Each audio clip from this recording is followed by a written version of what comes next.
Geopolitics और जियो trend के circle में जो बात पहले धीरे धीरे कही जा रही थी, अब वो खुलेआम कही जा रही है। जापान ने चाइना से कारोबार समेटने वाली अपनी कंपनियों के लिए आर्थिक पैकेज का ऐलान कर दिया है। कोविड-19 के खिलाफ बड़ी लड़ाई में उलझे अमेरिका के बड़े राजनेता और कांग्रेस सदस्य धमकी दे रहे हैं कि अब चाइना पर अपनी निर्भरता कम करनी ही होगी। वहीं ब्रिटेन में तो चाइना से संबंध ही तोड़ लेने वाली रणनीति पर काम करना शुरू कर दिया गया है। जर्मनी, फ्रांस और कनाडा ने अपने यहाँ चीनी निवेश को बिल्कुल सीमित करने का ऐलान कर दिया है। तो इटली के लोग चाइना को दुनिया का दुश्मन नंबर 1 बताने लगे हैं। खतरा भारत के लिए बड़ा है, क्योंकि मौका देखते ही चीनी कंपनियों ने भारत के सबसे बड़े प्राइवेट बैंक HDFC में करोड़ों शेयर खरीद लिए हैं। हालांकि भारत की पॉलिसी पहले से ही बहुत सख्त है। आम बजट 2020-21 में वित्त मंत्री ने पहले ही ये मंशा जता दी थी कि भारत चाइना पर तमाम रोजमर्रा के उत्पादों के लिए अपनी निर्भरता खत्म करेगा। इस बारे में दुनिया में चल रही कवायदों को देख भारत सरकार आगे भी नीतियों में बड़े बदलाव की तैयारी में है। लिहाजा ज्यादा फायदा तो नहीं उठाया जा सकता है, लेकिन कोरोना से निपटने के बाद पूरी दुनिया चाइना से तगड़ा बदला लेने के मूड में आ गई है। लिहाजा फायदे के लिए विन विन सिचुएशन बनने वाली है। लिहाजा दोस्तों, वीडियो पूरा देखिए, क्योंकि हम बताने वाले हैं कि कोरोना के बाद शुरू होने वाले महासंग्राम में भारत सबसे बड़ी जीत गेन कर सकता है। चाइना को अलग थलग करने में जुटा ब्रिटेन। सबसे पहले बात करते हैं ब्रिटेन की। अमेरिकी राष्ट्रपति डोनाल्ड ट्रंप के बाद अब कोरोना को मात देकर फिर से काम पर लौटे ब्रिटेन के प्रधानमंत्री बोरिस जॉनसन भी चाइना को विश्व बिरादरी से बेदखल करने के संकेत दे चुके हैं। बोरिस जॉनसन के ये संकेत यूं ही नहीं है। बोरिस जॉनसन ने कोरोना वायरस के फैलने के कारणों का पता लगाने के लिए कोबरा इंटेलिजेंस यूनिट का गठन किया था।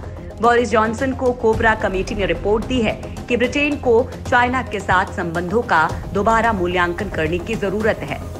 वे चाहते हैं हाईटेक और रणनीतिक उद्योग में चीनी निवेश पर नियंत्रण होना चाहिए। ब्रिटिश कूटनीतिज्ञ और चाइना में काम कर चुके चार्ल्स पार्टनर का कहना है कि लंदन पेइचिंग के रिश्ते पर दोबारा विचार की जरूरत है, क्योंकि चाइना इसे दीर्घ अवधि के लिए पश्चिमी देशों के साथ प्रतियोगिता के रूप में देखता है। ब्रिटेन में कोरोना वायरस से 10,000 से ज्यादा मौतें हो चुकी हैं। एक ब्रिटिश मीडिया रिपोर्ट के मुताबिक ब्रिटेन डिजिटल कम्युनिकेशन और आर्टिफिशियल इंटेलिजेंस जैसे हाईटेक चीनी कंपनियों पर प्रतिबंध लगाना चाहता है और फिर अपनी विभिन्न यूनिवर्सिटीज में चीनी छात्रों की छटाई करेगा। कोबरा कमेटी ब्रिटेन के ग्रुप ऑफ मिनिस्टर को बताया है कि चाइना ने अपने यहाँ कोरोना के केस और मौत की संख्या कम कर बताई है और व्हाइट हाउस में भी अमेरिकी खुफिया एजेंसी CIA ने कुछ ऐसा ही बोला था। खुफिया एजेंसियां इस बात पर जोर दे रही हैं कि चीनी गतिविधियों पर कुछ महीने तक नजर रखी जाए। ब्रिटेन के MI5 के नए डायरेक्टर जनरल केन मैकुलम महीने के अंत में पदभार ग्रहण करेंगे और वो इस वादे के साथ लाए जा रहे हैं कि संगठन अब चाइना पर विशेष नजर रखेगा।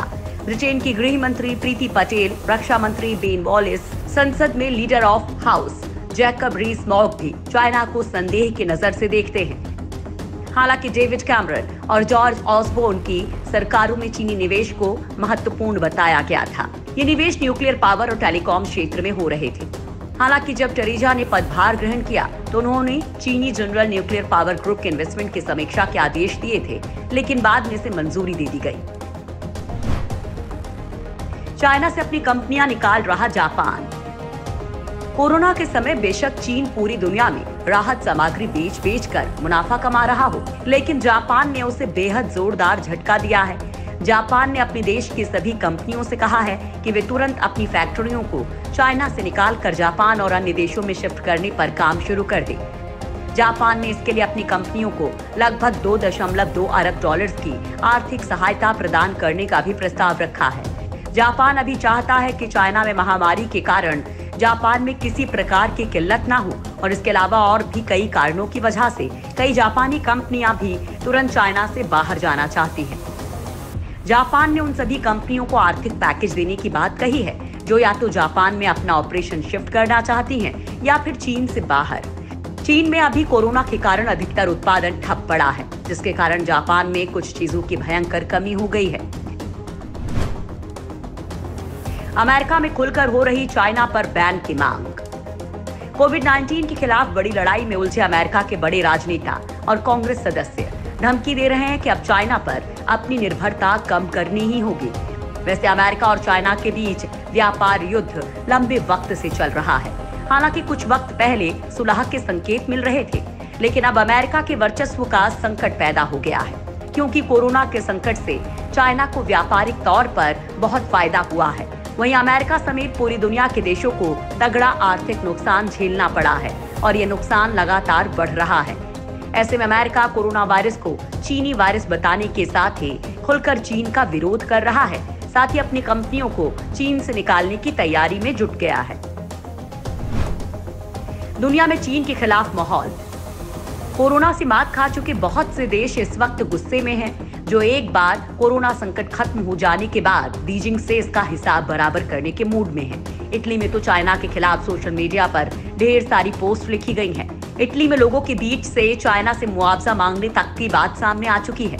सीधे तौर पर इटली की सरकार ने तो चाइना के खिलाफ कोई कड़ा रुख अख्तियार नहीं किया है, लेकिन संभव है कि इस बीमारी से निजात पाने के बाद बड़ी कार्रवाई का मानस बना लिया है। वहीं जर्मनी, फ्रांस समेत कई यूरोपीय देशों और कनाडा, ब्राजील तो पहले ही चाइना से खफा हैं, जो इस बीमारी से हुई मौतों के बाद किसी भी सूरत में चाइना की गलती को माफ करने के मूड में नहीं है। अभी उथल पुथल की स्थिति है, सरकारें लोगों की जिंदगियां बचाने में लगी हुई हैं। लिहाजा संकट से निपटने के बाद संभव है कि दुनिया की कई ताकतवर शक्तियां यानी कि मुल्क चाइना से हिसाब किताब बराबर करेंगे। फायदे की स्थिति में आ सकता है भारत। जापान के पीएम शिंजो आबे ने पीएम मोदी से बात की है, जिसमें कोविड-19 के खिलाफ साझा सहयोग के अलावा इस महामारी के बाद के माहौल में साझा आर्थिक सहयोग के मुद्दों पर भी चर्चा हुई।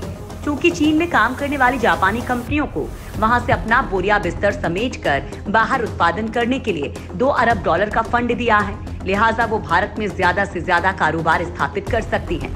वहीं US India strategic and partnership forum के मुताबिक अमेरिका चीन के बीच ट्रेड वॉर के चरम पर चीन में उत्पादन करने वाली 200 अमेरिकी कंपनियां पिछले साल ही भारत में निवेश की इच्छा जता चुकी हैं। अब कोरोना वायरस की उत्पत्ति के लिए चीन के जिम्मेदार होने से ये कंपनियां भारत में निवेश के लिए और भी जल्दबाजी दिखा सकती हैं। इलेक्ट्रॉनिक मोबाइल जैसी जापानी और अमेरिकी कंपनियों को लाने में सफलता इसलिए भी मिल सकती है क्योंकि हाल ही में सरकार ने इन क्षेत्रों में निवेश के लिए 30,000 करोड़ से ज्यादा के पैकेज का ऐलान किया है।